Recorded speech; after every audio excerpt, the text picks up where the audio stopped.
Good afternoon, good evening, good morning, depending on where you are in the world. Welcome to Raising Excellence, the most important 60 minutes of your day, I guess. That's how we're doing it now. Uh, my name is Michael.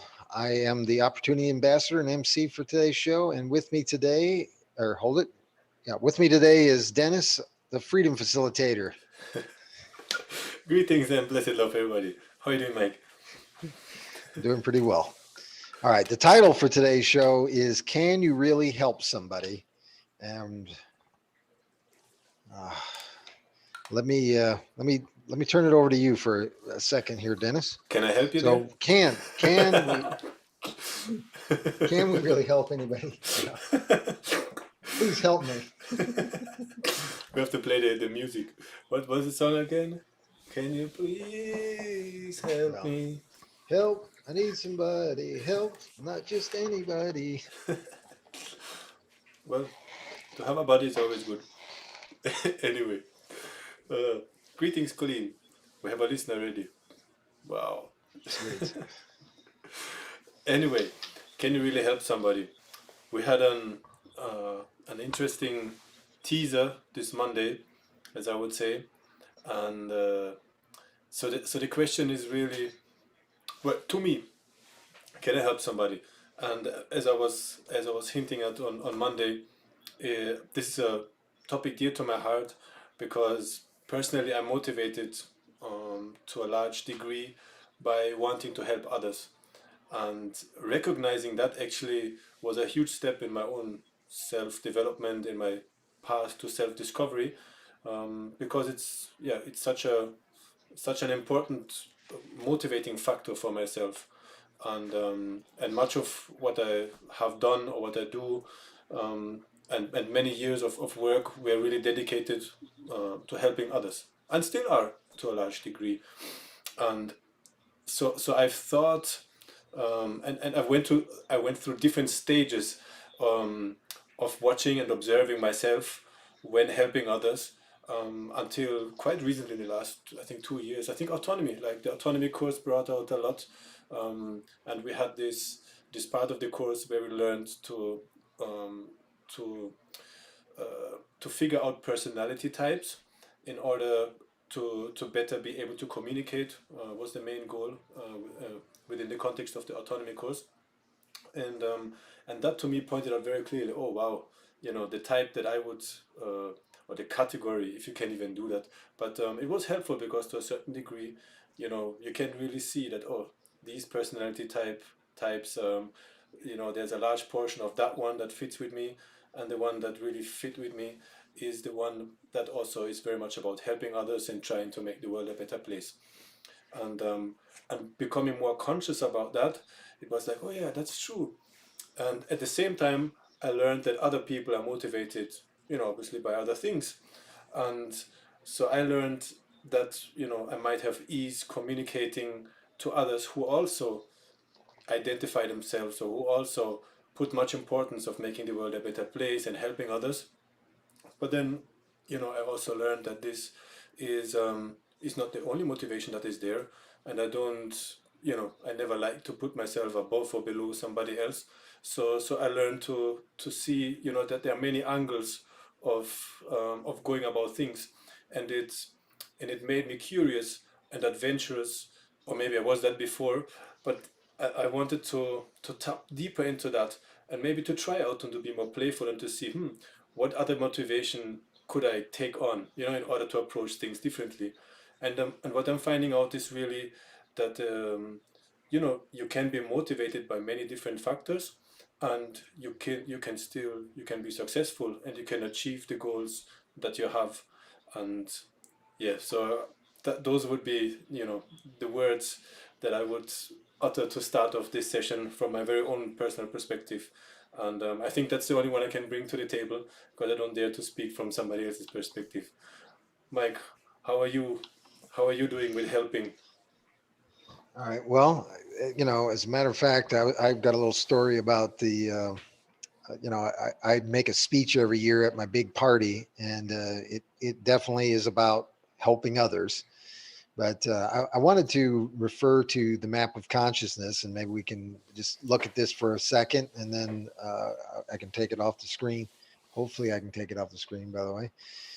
But just this is kind of the basis where we started with in regard to the topic that we're talking about today, was really looking at this map of consciousness that's developed by David Hawkins, or it's in out of his book, Power versus Force.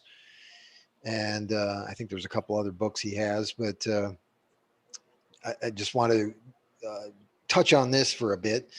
And is there any particular thing that that you have in regard to the map of consciousness, Dennis? Because for me, I do utilize this quite a bit in what I do with ethical emergence when it comes to listening. I'm trying to really kind of listen where people are at, and usually, with this particular one, the words that people use can kind of clue you in to where they're at. Mm-hmm. And if they're talking about having to do stuff versus wanting to do stuff, that generally is that differentiation between power versus force. Like when they say they have to do something, or it's almost like they're being forced to do it. But then, going beyond that, if they're explaining how they're afraid of something, or they're talking about something that they're afraid of, or it's kind of fear based, you can kind of get that kind of inclination. Or if they're angry, or if they're disappointed, or they have anxiety.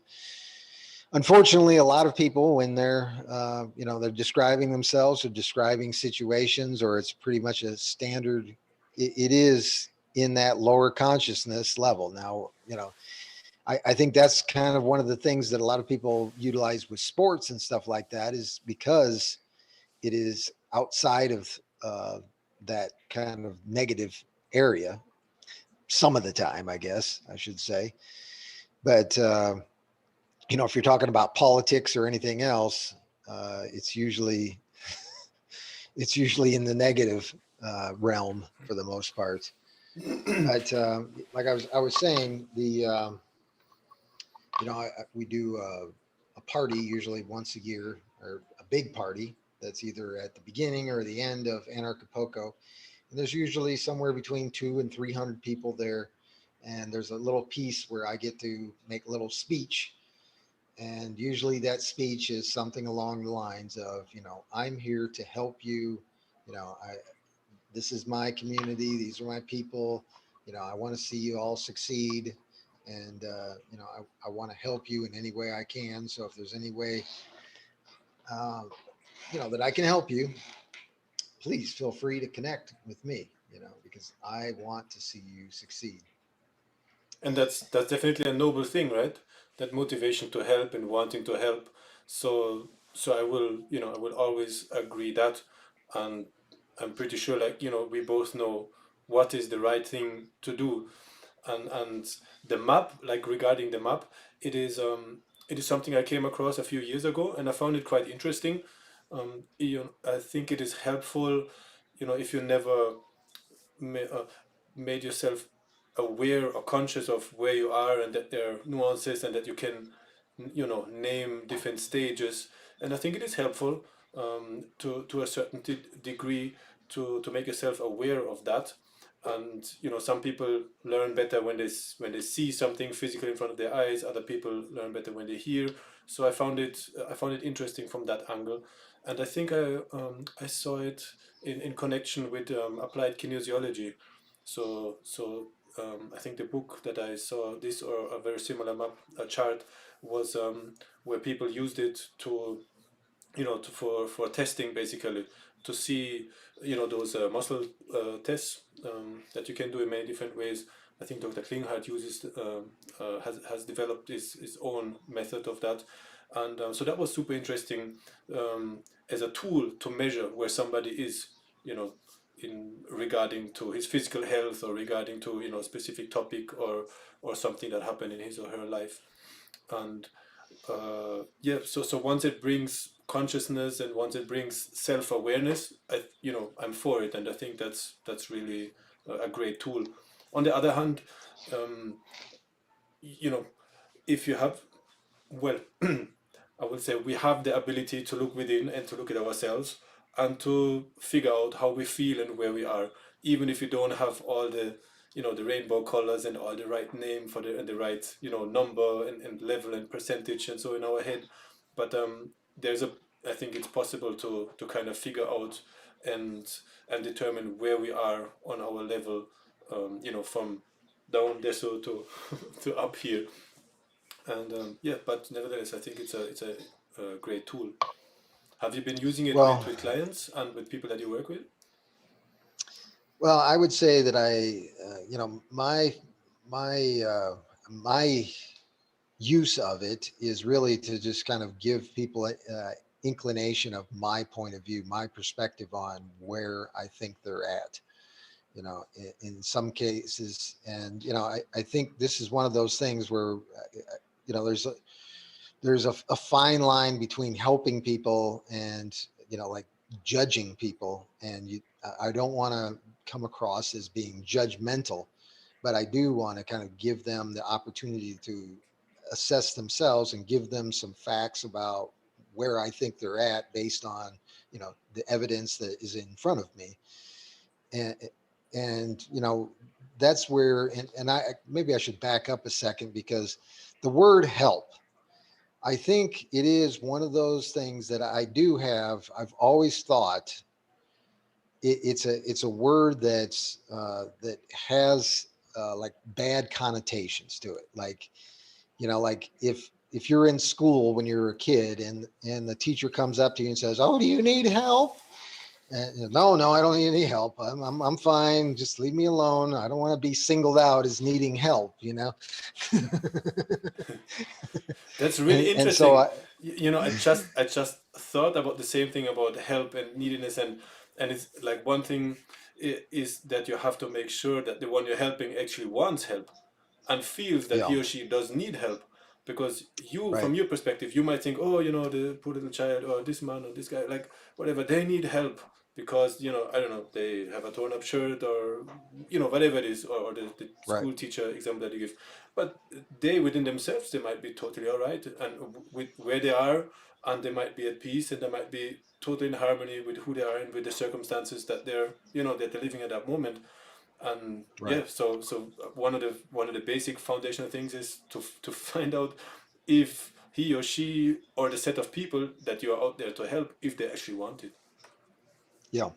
Yeah, and I think that's one of the things that I've found over the years is pride is really a uh, very useful tool to the right people and really hard to overcome for, I think, a vast majority of the population when it comes to like being able to admit like you might need help. And certainly I think in the Western society in particular, there's such an emphasis on being kind of successful individuals that I think there's a real bad connotation when it comes to like seeking help and being needing help, because I think in a lot of circumstances, and I kind of learned this when I was in business networking too. A lot of people would be struggling and they wouldn't say anything, like, you'd say, hey, Chet, how's your business doing? Oh, it's going really good, or maybe I'm having a little difficulty or something, but we're on top of it. We're going to get everything done, and everything's going to be good.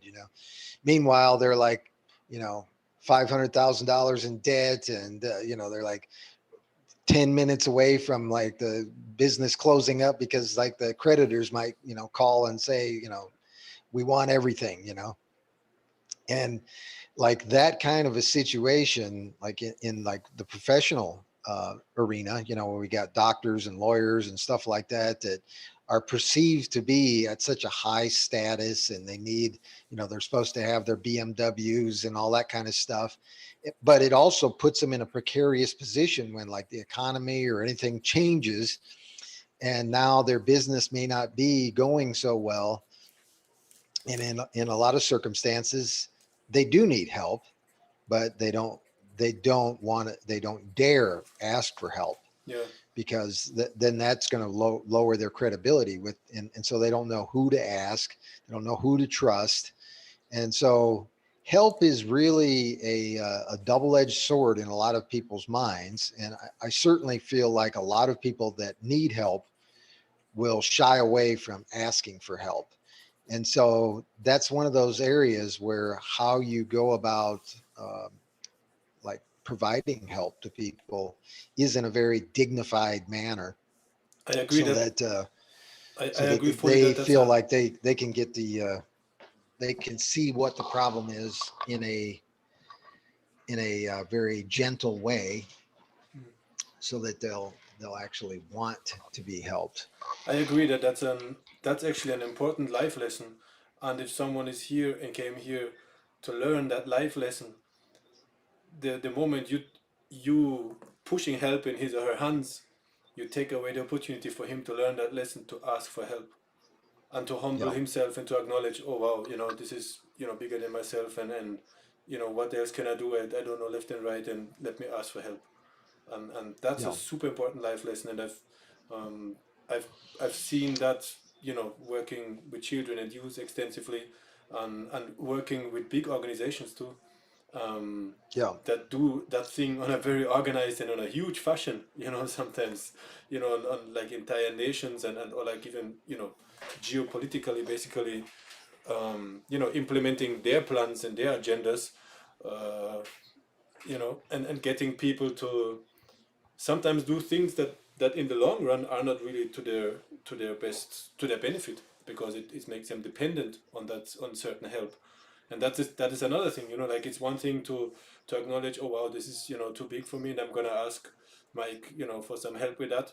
And it's a whole different thing to then educate, or indoctrinate a set of people to always ask for help and beg for help, although and to become dependent on that help. And that's a mechanism of oppressing people, I would say. If you yeah, take away, if you help people, and you're not really helping them to by teaching them how to fish, but just giving them like a little piece of fish here and there, or selling them, like happened with certain companies in certain countries in Africa, like selling,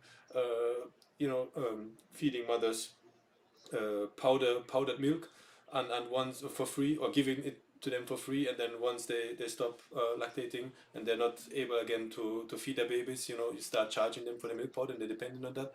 Like, those are extreme examples, but stuff like that, that highlights that actually, you know then uh, self-reflect. You have to self-reflect again. Then, is that help that I'm giving, does it make sense, and is it what the person needs? And I had quite a few situations where I really had to sit down and say, oh wow, what I'm doing here, does it really make sense? And I was part of projects where we went out there, to teach something, to pass on something which is valuable, and which was valuable at the time. But then after a while we realized that, wow, they can't I can't expect these children to come and work out with me and to train, or to even sit down and listen for an hour, because they're not fed, because they have not had breakfast, and they have not had lunch, and they only have one meal per day. They can yeah, physically, they can't focus, they can't concentrate, or there's gunshots being fired like 2 roads down. How I'm going to support, how I'm going to sit down with them and talk about peace and this and that, and try to create like a safe environment, when violence is going on right outside. And yeah, so so that has, there's some reflections that have to go on about, even if you're humble, and if you wanting to give, and you want to make a difference, but is it appropriate, is it needed, is that exactly what's needed, and are people open for it, and are they ready for it, and do they really want it? And if not, how can you basically find out what people need, you know get their perspective. Is like, I think I need this and I need that, and then maybe you bring in an interesting perspective as well. So, oh wow, well, if I give you this and that, is that really going to help you? Is that really going to make it happen? And have a discussion, do some research, and find out where people are, and then coming back to that chart and to the map that you put up a few minutes ago. So that could be an interesting tool for that as well, to come to get to talk to someone, find out where they are, where they think they are, where you think they are, and then have a discussion about that and kind of evaluate the situation holistically, whether it's on an individual level, personally, where they are in different aspects of their life, but then maybe also if it's about a community, about a nation, like to evaluate from different angles and different perspectives. What kind of situation do we have here? Have there been solution offered? Has there been help offered? What is the history of that? Are people receptive? What has helped and what didn't work? And then come up with a solution that really makes sense for everybody who's involved in it. Yeah, well, let me go back to the map again, because one of the things that right at the bottom there is that shame. And I think in a lot of ways, when people are approached and are asked if they need help, in a lot of ways in the society, in the modern society, I can't see it. The screen that's just went black. oh God. All right, well, I'll just take it off then. But am I good now? Still black. Oh hell. Did you switch off the light? I Let, went back. I'm back to normal. I don't know what else to do. okay. Let me just strategically play the name of our website. We have 10 seconds to bridge it. Oh, it went back to black again. Well, what should I do? Try it again? Hell. Sure, try it again. All right, let me try this. Did that help? Did that do anything? Not yet, no.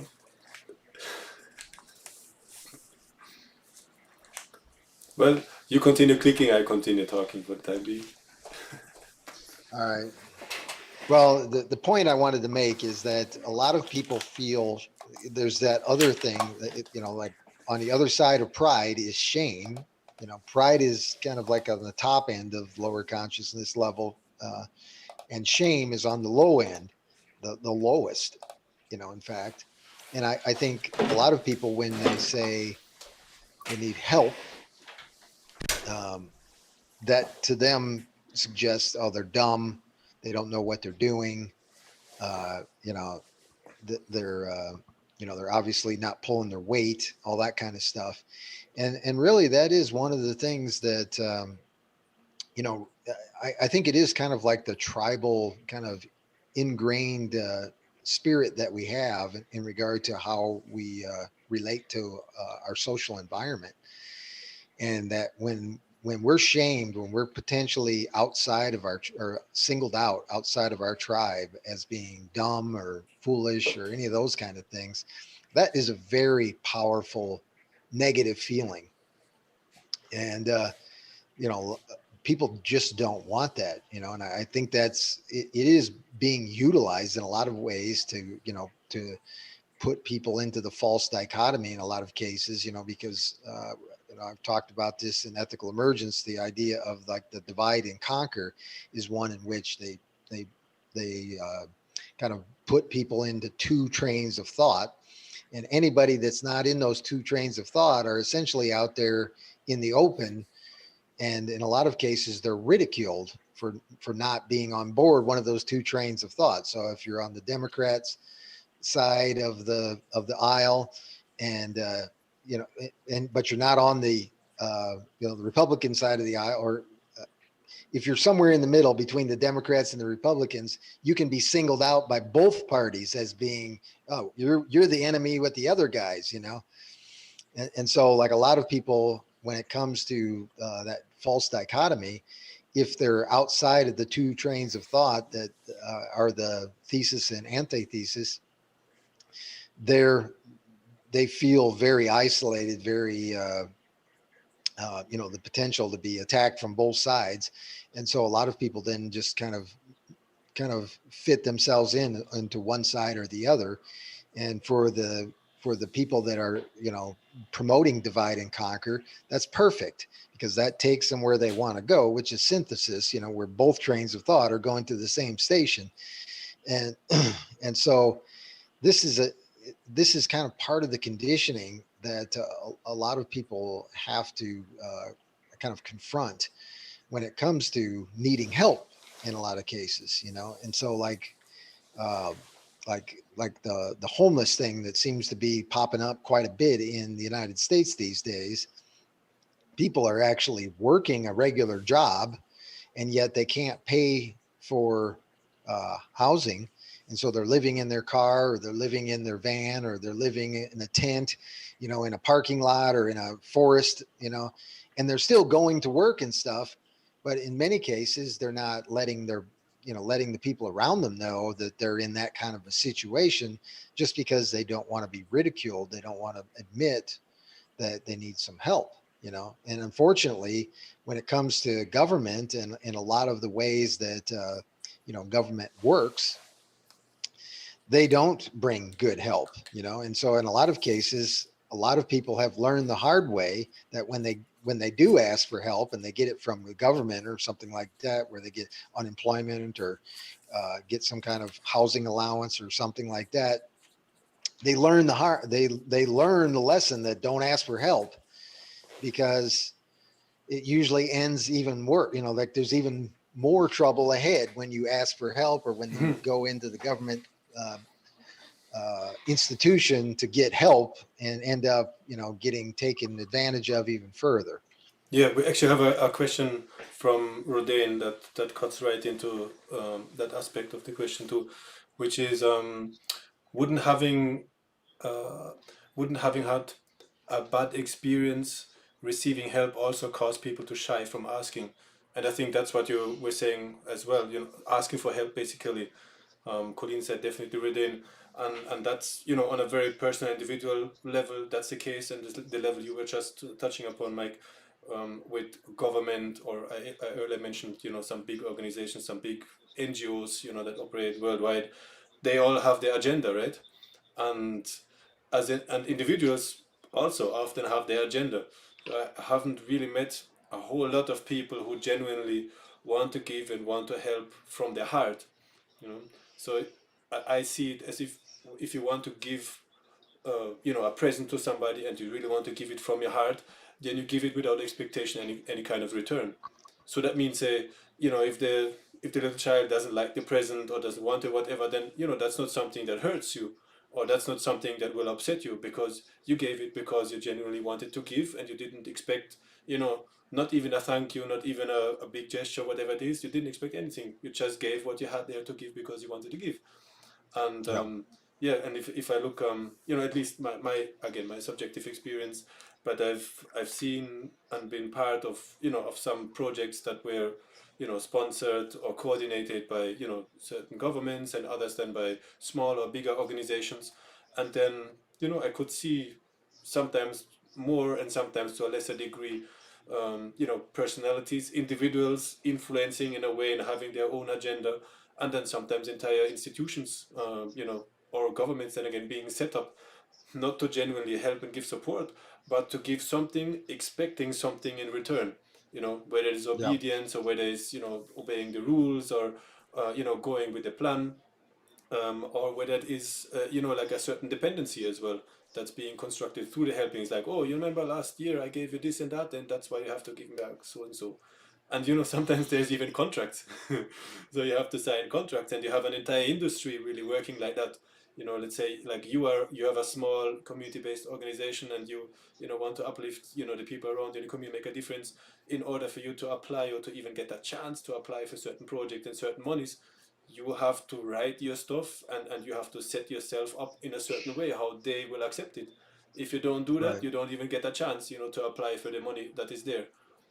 And Yeah. if you so you being for being genuine, and maybe doing what is best for you and for the people around you, which maybe better or best because you live among them. You're being punished. You're not being given access to certain monies that supposedly are there to help others. And that's why I've gotten very cautious with working with certain institutions, and making myself dependent, or the organization I work with, or for dependent on certain monies and incomes, because there's power there.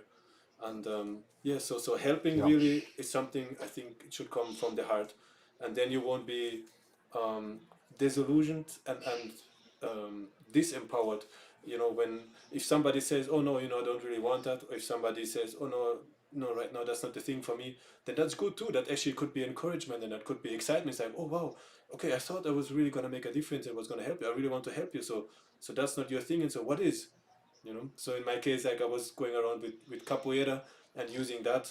Um, like in with children and youth, especially in young adults, to make a difference in their life. And I think, to a large degree, that has happened as well. But there were also people who couldn't, they maybe like watching it or so, but they would not train and they wouldn't, it wouldn't become like a thing in their life. So I was like, what else could I do? And then came up with different other things. And then of course, I'm as a human being, I'm limited as well. So I thought, well, I like this, that, I like A, B, C, and those are the things that really fulfill me and give me joy. And I've maybe learned a little bit of it, so I love to share that and I love to help others. So let me share the things that I know. I'm not going to pretend I know everything, but the things that I know, I love to share. So let me find people and let me look more keenly now for those who also, can see that it might make a it might make a difference for them in their lives. And then over the years I became, I think, a little better and also more careful in choosing what I share with whom, because you can really um, you can only give so much in a way. And then if you give away everything to just anybody, you might find yourself in a position where you just drawn out, and where all your energy kind of flows out and there's not much return. And I don't mean it like Yeah. expecting a return, but there's a certain um, if you give something and then seeing and observing that it does actually make a difference, then of course that is a kind of that's a joy and that's a kind of satisfaction that in my case money couldn't give me. And that is what kept me going and what keeps me going still, to see, oh, what I said or what I did or what I thought, it actually made a difference. And that is more encouragement to give even more. And then there's an interesting energetic exchange right there, where everyone can grow. The one that receives and the one that gives can grow at the same time energetically, even if there's no material things there. And that's something beautiful, because I feel that's a way to build friendships. That's a way to build community and to build maybe a better tomorrow. Yeah. Yeah, I would say, I think back of my childhood when my parents got divorced, and I think probably a lot of divorced children or children in divorced situations like get this kind of circumstance where when it comes to Christmas or the birthday parties or stuff like that, the parents are trying to one up each other with trying to give a gift that's more important than the other parent is giving.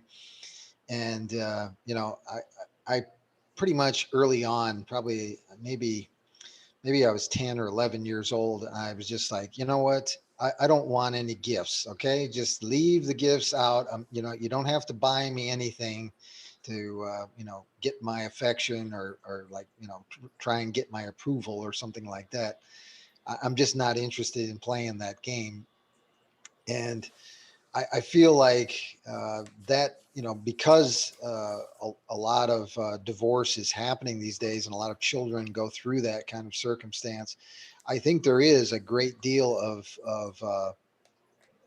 you know, I don't know what you call that, that kind of like harbored anxiety, or, kind of bad feelings towards like gift giving in particular, in that kind of materialism and buying people, or kind of buying people's affection to some degree, or conditional love that comes along with materialism, that is kind of associated with help too. And so again, it's kind of that negative connotation that is probably the biggest reason that people have a hard time with receiving help. Yeah. But going to your point, as far as like how do you help people in a way that's conducive to them receiving help when they need it. uh, I do feel that, like, as like as I go through the courses with ethical emergence, and I'm helping people learn how to change their lives for the better. in a lot of cases, I feel like a lot there's a lot of help out there. There's a lot of skills and abilities that people aren't really aware that they're capable of doing, and it's just this unawareness that we all have because we've been kind of conditioned into being individuals and like kind of perceiving everyone as the same when everybody is really different. And so like being able to ask for help is amazing. I live here in Mexico, and that to me it is one of those places where all you've got to do is like say the word, and people are willing to help. You know, it's like I need this, and then like you know, three or four people come up and say, "What do you need?" You know, well, we'll get it. You know, whatever it is, just tell us what you need, and we'll get it. You know, and it's after a while, it's just like, oh, all I do is all I have to do is say what I need, and people will like make me offers. You know, and it becomes a much it's just it's such a magical thing, and I think that's what a lot of people are trying to reach when we're trying to help. And I think that's what really spurs yourself and myself to want to help people, is because we feel the magic that we can deliver to people, and we've experienced that magic when it happens, when someone actually asks for help and you give it to them, or they say, you know, my hands are up, I don't know what to do. I've done this with construction projects a lot, you know, where they're like, oh God, this thing is totally, it's going to court, we're going to be screwed, you know, nobody knows how to fix anything. I'm like, hold on a minute, let's look, let's dig through this thing and find out where the problems are. And sure enough, you know, somehow we figure it out, and then it gets resolved. And you know, when people are able to see that, and they're able to see like somebody that's calm and understands that there is a way out of this, and you know that, don't worry, we'll get it done. That kind of, when you're that kind of rock for other people, and then it you know, like, then it works, and people are like, oh, thank you so much, you know, really appreciate the work, here's $10.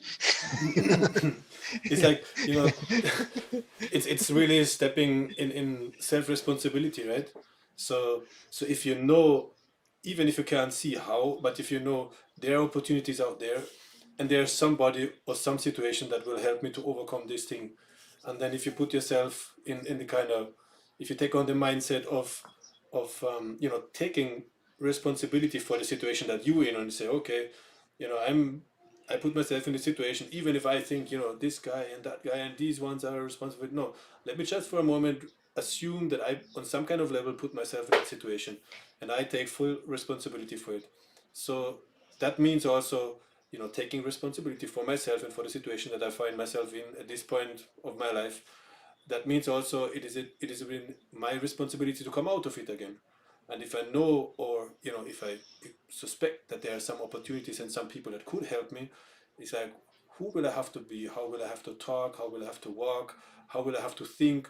How will I have to dress myself and behave myself? And how will I have to ask in order, you know, to find a situation that, you know, will help me to overcome the present challenge. And or challenge. You know what was a huge challenge for me? To say no, I don't want to help you. And life brought some situations to me and some people to me where it's like, oh wow, and they even ask, you know, like more or less nicely in different ways. But and it's like, so I had that difficulty, you know, of saying no. And like, but I had to learn like the hard way. It's like, wow, you know, I can't help everyone. And just like I said earlier, like it's important to choose whom you associate yourself with, you know, on all levels, you know, whether as a spouse or as friends, and also on that level, also the people you work with and the people you want to help. And I think yeah, so that was a lesson for me as well, to be able to say no to someone who, you know, well, okay, who like the vibes were not good, and I could see and feel from the very first moment on, wow, that doesn't, it doesn't suit me, it's not going to go anywhere, it's going to be trouble, it's going to be a problem. And I could see that it's going to be more problem than even before if we go any further. And still it was super difficult to say no. And Yeah. yeah. Well, I think, well, there's a couple things here, and I think trying to get back to, can you really help somebody? I do feel like, there is a great deal of, pride and dignity that people want to feel in themselves, that has to be overcome in regard to, I guess, when we look at the television, we look at what society suggests is help, like whether it be the government or like the multinational, the big billionaires, when they help people and they create a foundation and all these kind of things and they give stuff away. In a lot of those cases, they don't really necessarily, like, they say they're helping people, but what is actually happening in a lot of cases is they're not really helping people. They're really kind of conditioning people to be dependent on the system. And I, so, in a large degree, the way that we're also taught to help is not necessarily, conducive to actually helping people really, like, become better at living and, taking care of themselves. In a lot of cases, we're taking away responsibility from people to, like, be proud of who they are and take pride in what they do. And so we really do have to be very careful about when we're offering help and how we go about offering help.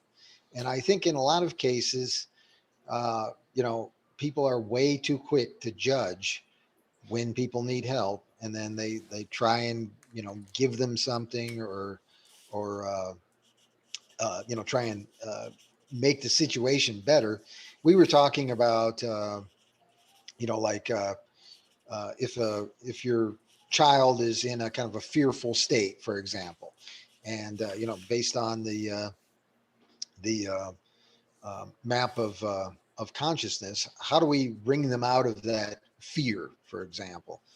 And you were basically saying, well, it's not necessarily me to judge where they're at. It's more to be present in the situation and then let them kind of let you know where they're at and where they want to go. And then you can potentially help them. But to judge that this is the situation they're in, and to, like, try and get them before they're ready to go, it's probably not going to work. I don't know. yeah, I think it was about What's also your like, thoughts on oh, that? it's the it was the, oh, I'm gonna go give them a hug, and and give them sweets, and I don't know, like try to soothe them like that. And I wasn't saying not to do that, but I felt, when I said, I'm I'm I'm gonna focus to be present with them and to see where they are right here and right now. And I'm not gonna pretend that I'm feeling their pain, because what does it help me if I hurt my knee and I'm bleeding and somebody sits beside me and say, oh wow, that must really hurt, and oh, look, the blood, and oh yeah, yeah, I can feel the pain. So that's not gonna alleviate me. Um, Yes. but and then also, I don't like to, uh, with children, it's like, oh, with small children, it's like, oh, my knee is hurting. It's like, oh, look over there, nice bird. And it's like, oh, the attention, turns to something else, and they, might forget for a moment what's happening. So that's with really small children. But in the end, uh, and I guess we can extend it, to adults and, to bigger people as well. In the end, you can deflect the attention from what's going on, but that's not going to really resolve. And in the end, that's not going to teach, how to live through that moment. And I think, life is here to be felt. We need to feel, and feel it consciously, the ups and the downs. If there's joy and if there's fun and happiness, let's feel it like 100% and be there and live that. And if there's pain and if there's sorrow and depression, so then, oh wow, we experience that for a reason. That's how I see it. So let's not push it away, or eat some sweets, or look at the bird over there, and pretend it's not there. Let's look at it, accept it, from come at it from acceptance, and then see, how we step further. And I'm not saying, don't hug them and don't be with them, but I would like to teach to be present in those moments and to live them and to say, oh wow, and to see, what happened right before, what were you thinking, what happened around you, like how did this situation come about. And of course, if it's not some life-threatening situation, of course you have to attend and address, what is there. But I like to look holistically again at the situation, and then from that kind of, come up with quality questions, um, that will help to assess the situation, to overcome it, and to ideally, become get out of that situation at a higher level of consciousness again, if say it on the map.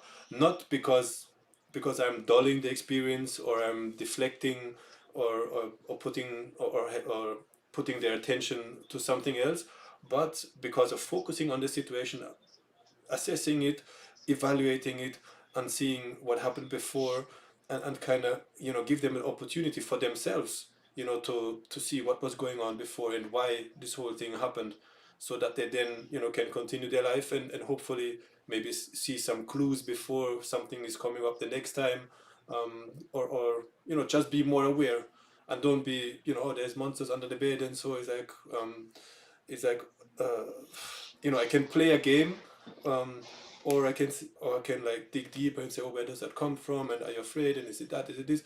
But it's like, yeah, I don't want to dull the experience. I want to help someone to be more present and to be in the experience of life. And the pride thing that you were saying, to touch upon that, is super important, and I have a real life example for that. Many years ago, I collected, I was going back and forward, between Germany and Jamaica, where I was living for quite a while, and then I thought, oh, I'm traveling already, and I don't have much luggage, so what else could I bring? What could I bring on my trip, back to Jamaica? And then, I collected stuff from people, like left, like toys, and then clothes as well, and some shoes that, people had extra and they were still good. And I was like, yeah, the children are like, they would be happy because, there's all torn up, and so I can bring at least that, and I make use of the space that I have in the luggage. And I brought the stuff there, and I was gonna, hand it over to them, and so, and they were like, oh. And I was like, I didn't get it in the moment. It's like, oh wow, like, I thought, this obviously is something, better quality, and something good. It's used, okay, but it's, it's better than, what you're wearing right now. But people wouldn't take it, or if so, they would take it like after everybody was gone, and I would leave it, and then, somebody come and snatch it, and it's gone. But worse, even in front of people. So I had to learn that, wow, that's this whole pride thing as well. And Yes. if you have somebody who all they have, or all they feel they have, in their consciousness, all they feel they have is that pride. And then if you take that away, or if you do something where they feel that you're taking that pride away, then you leave them with nothing. And it could be Yeah. something that you think generally, oh, you're giving and you're helping, but you're not helping at all, because from their view it's like, oh wow, that pride that I have, this torn up shirt, that's my thing, or my mommy bought it for me and I'm wearing it, and that's my thing. Like, you want to replace him, want to give me some old and some used, so that's like, there's empathy, right, to put yourself in somebody else's shoes and to understand those things. Sometimes it's difficult, and you have to really go deep to understand it. And then Yeah. on the other hand, the example that I did, which obviously, for many people helped, is like, so instead of bringing stuff, when I was able to teach something, a simple skill like cutting up a old car or old truck tire and transforming it into a flower pot, or into, to build a wall with it, or even to build a house with it. That's like, oh wow, amazing. It's like I didn't have to give them something, but like, I just taught something, and people were watching, and like after half an hour, after a few hours, they could do it themselves, and then they did it their style, and they painted it their way, and they, invented their own thing, and they made it theirs. So that was something I was able to transfer, a simple skill, and that was really fulfilling, like for little children and for adults as well. And they like took pride actually. And, oh, look how many tires I can turn, or look how I could do it. And so it Yeah. became theirs. So if the clothes is just, somebody else's that was given, it's still theirs. But no, I'm gonna wear it. But but something like, if you can transfer a skill, that's like, you can make it yours, and you can incorporate it, and then you can be it can, you can be more proud of who you are, of what you can do actually. The, the situation certainly in the United States, not so, or probably similarly in a lot of the westernized economies. There's a lot of people that are professionals, whether they be restaurant owners or gym owners or small business owners or doctors or lawyers. There's a lot of those people that have been perceived as being successful, and they've got a big level of credit that they can have access to. And so with the economy being hollowed out in the United States, for example, for probably the last decade or two, a lot of those people have not had the success that they were promised when they were going to school to become who they were going to be, or going through the trials and tribulations to be who they're going to be. But now that the circumstance is such that the economy is just not what they say it is, it's pretty much a propaganda piece at this point, where the economy has been halved essentially by the government forcing the closure of pretty much all the businesses and so forth. So these business people that are perceived to be the smart ones are more than likely borrowing money to perpetuate their lifestyle, with the idea that maybe next month or maybe 2 months from now it's going to be okay, and we'll be able to get back to business, and we'll be paying those loans off and so forth. But the reality is that's not what's going to happen. And so a lot of these people are going to be in the situation where they need help. But how would you approach someone like that, Dennis, knowing that they're in a situation in which their debt is increasing and increasing, their expenses definitely uh, uh, are outpacing their income, and yet they have this particular stature, like you were saying, that whatever it is that they have, their pride, they're proud of who they are. This is their identity. How do you approach that Mm. to really give them help?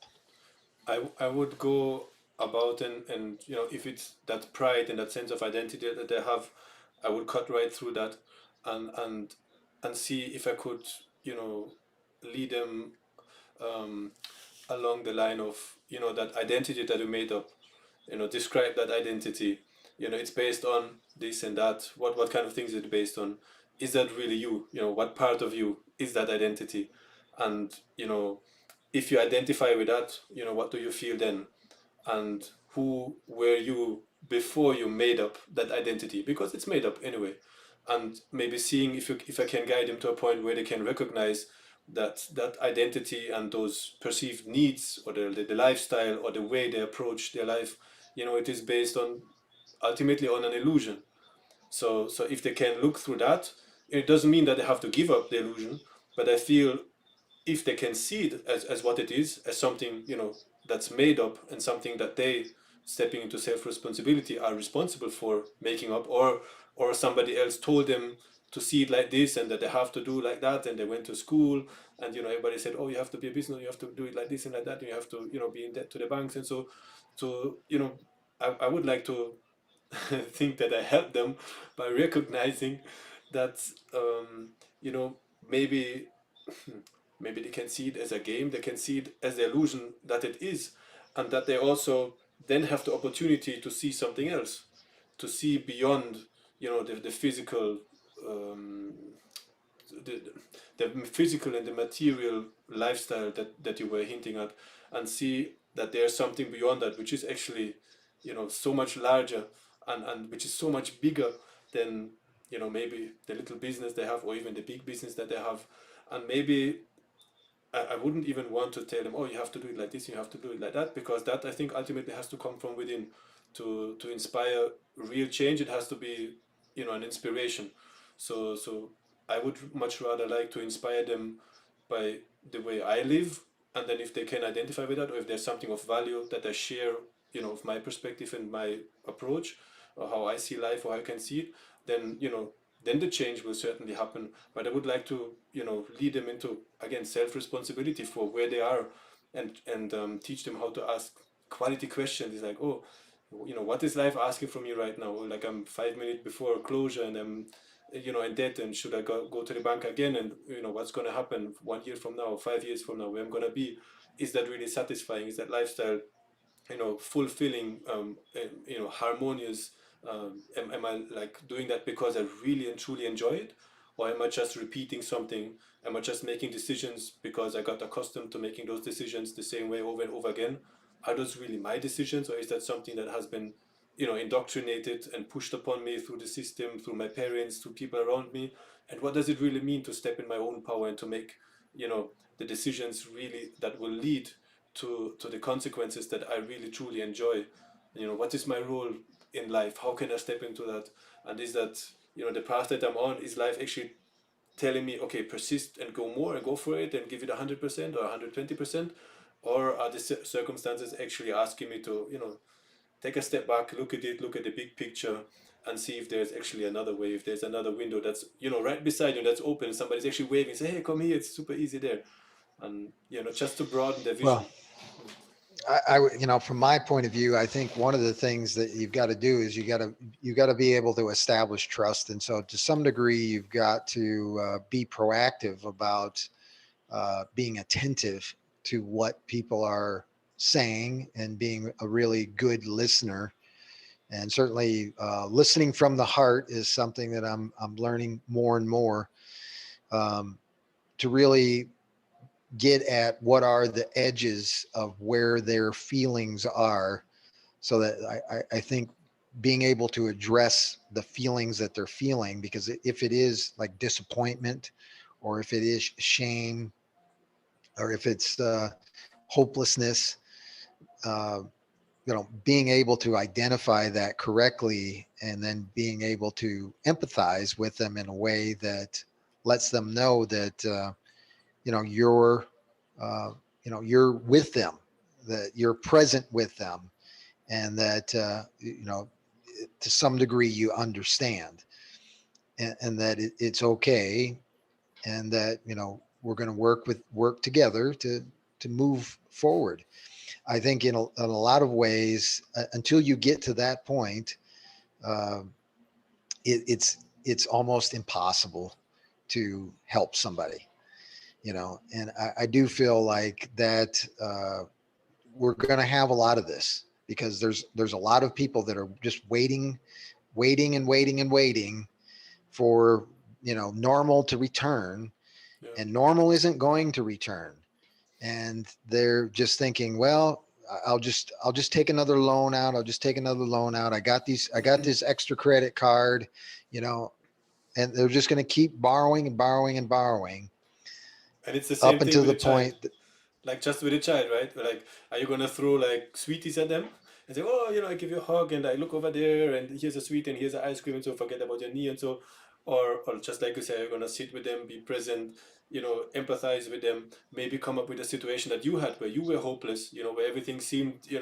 really, mush up, destroyed for you, and how, and then just share how you got through it. It doesn't have to be, it's like, oh, do ABC, but it's like, well, I felt like this and like that, and well, I didn't know what to do, and then somebody came, or this and that happened, or I did this, and then that's what happened for me. It doesn't mean that you have to do it the same way or you have to be the teacher, but you can just share your experience, yeah. and create, like I said, build that trust.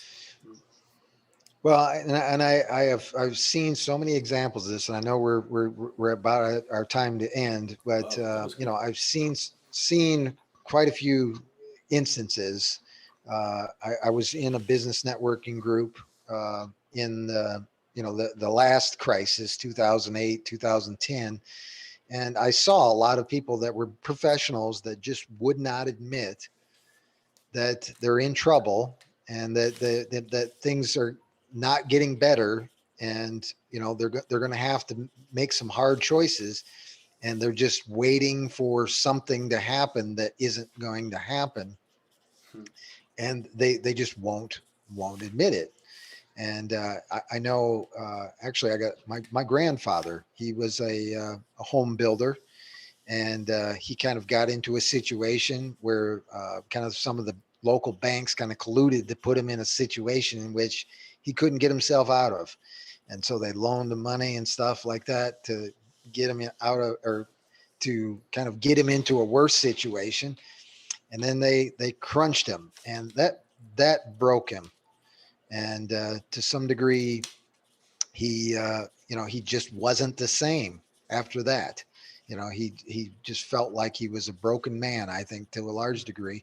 And I feel like that's going to happen to a lot of people if they continue down this path without understanding that there is help available. There's help all around us. It's Yeah.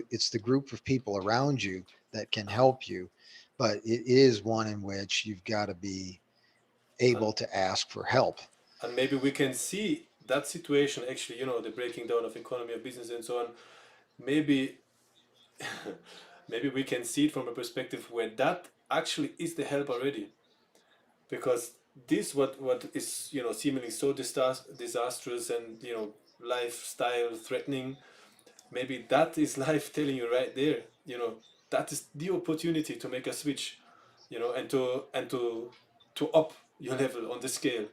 Just because the way you've been doing it from until now, it just it's not gonna get you, it's not gonna get us as humanity any further on Yeah, to a better way. So we have maybe these times are the opportunity to actually change things around, not the way they want, but the way we want, from truly from within and from our hearts.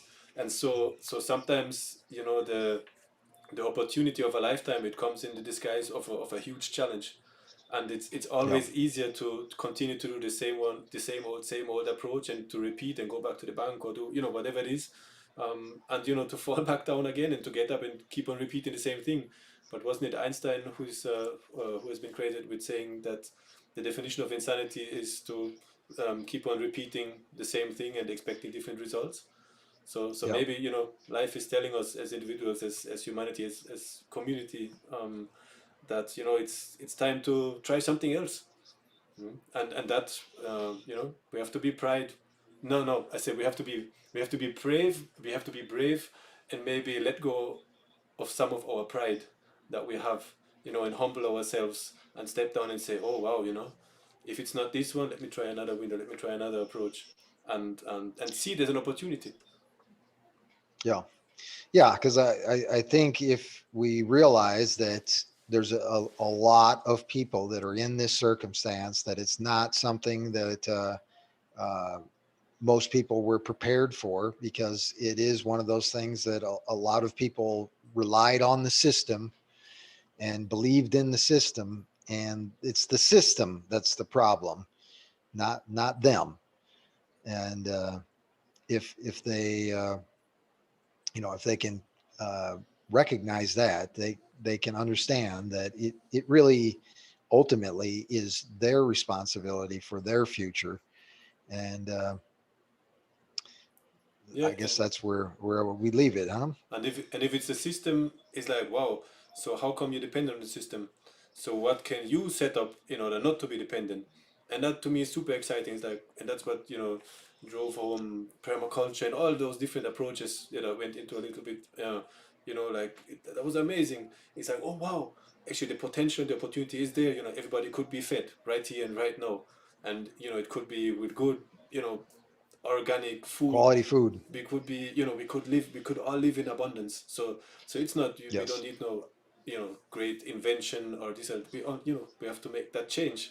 And that goes back down to the individual level. We can't expect to politicians, or a party, or somebody else, the I don't know, the sheriff on the white horse, to ride in town and resolve problems for us.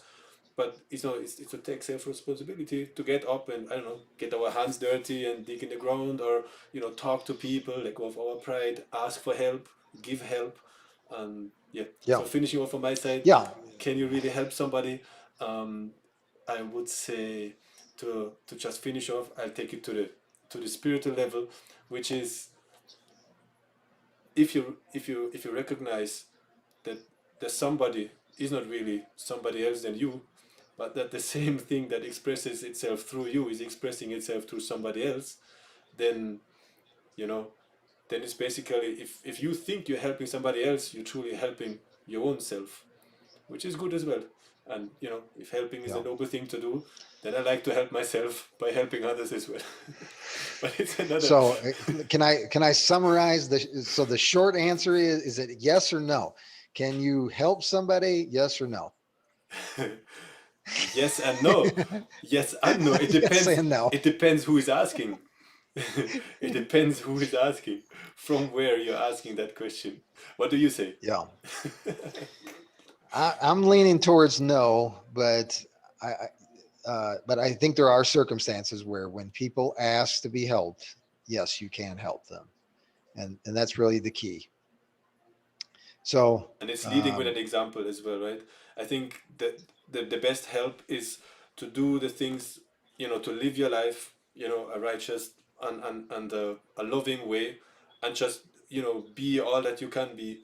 And then other people will be drawn to you. Other people will look and they will ask questions. And if they come and asking, oh, can you help me, can you show me this and that, yeah, then give from the heart, because it's the right thing, it's because what you want to do.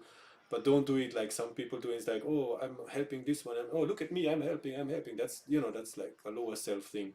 But by yeah. leading by example and living the right way, um, I think that will draw attention naturally to you, and that's then your life itself is help already to everyone around you. Isn't Yeah, yeah, and the word that you said, abundance. I think the reality is this world is full of abundance, and each person is full of abundance, and it's really about their skill sets and their talents and stuff that, in a lot of cases, have been suppressed because we've got this fiat system that really gives people the wrong perspective about what is valuable and what is quality of life. And we've gone so far down that thing that now the system is collapsing and everybody is going to be going hungry and stuff because there's not the money system is breaking down, and because we've relied on that, we think that there's the value is not there, but it's just the money. It's the money that's being hoarded,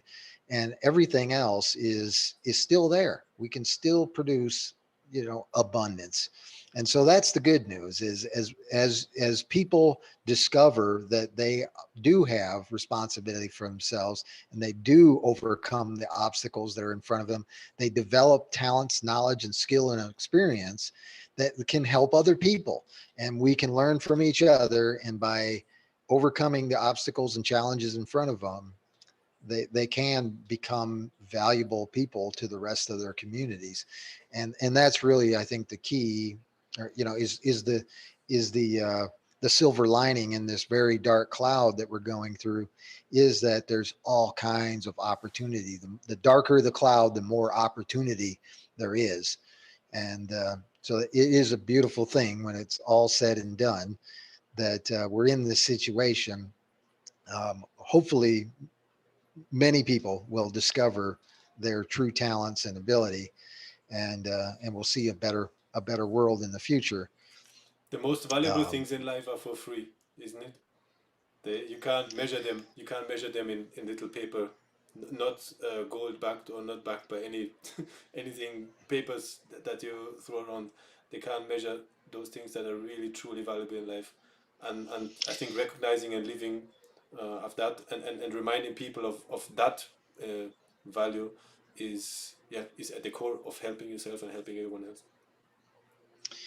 all right. Well, with that, we're going to go on forever if we keep this up. But we appreciate the audience's time and attention. I hope this was very useful for you. If you have any comments or questions, feel free to throw them our way. We will be back on Monday with a new teaser topic, and then, of course, Wednesday will be the 1 hour show, or 1 hour and 20-minute show, or whatever it Yes. is that we did today.